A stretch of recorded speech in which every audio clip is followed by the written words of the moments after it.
jemaah calon haji secara nasional pada musim haji 1440 Hijriah dijadwalkan mulai 7 Juli 2019.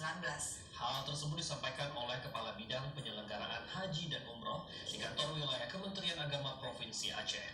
Berikut laporan selengkapnya. Samhudi mengemukakan itu di Banda Aceh kemarin menyusul dikeluarkannya rencana perjalanan haji 2019 di Penyelenggaraan Haji dan Umroh Kementerian Agama RI. Dia menginformasikan juga kepada para jemaah calon haji Aceh agar melunasi biaya penyelenggaraan ibadah haji BPIH.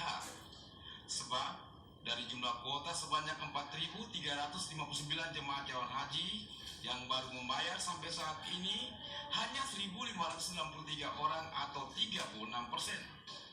Dikatakan untuk proses pemberangkatan jemaah calon haji direncanakan mulai 6 Juli masuk asrama dan 7 Juli 2019 terbang ke Madinah secara nasional. Sedangkan Aceh belum ada kepastian apakah masuk gelombang pertama atau kedua. Pihaknya masih menunggu pengumuman kuota haji 2019 dari Kementerian Agama. Aceh belum ada kepastian gelombang pertama kah atau gelombang kedua kah? Nah, kita masih menunggu itu yang pertama.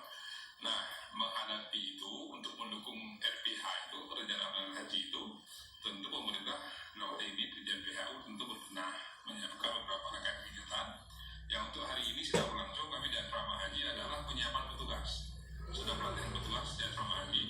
Kita dapat kuota petugas untuk karena 11 kloter berarti kali 5 ada 55 orang calon petugas. Ditemukan juga bahwa adanya kebijakan pembinaan kerja biometrik seperti sidik jari dan visa progresif dari imigrasi Arab Saudi ke Indonesia justru sudah diusulkan secara mobile dalam titik zonasi di pantai barat utara Aceh. Ini harus terpenuhi 30 April.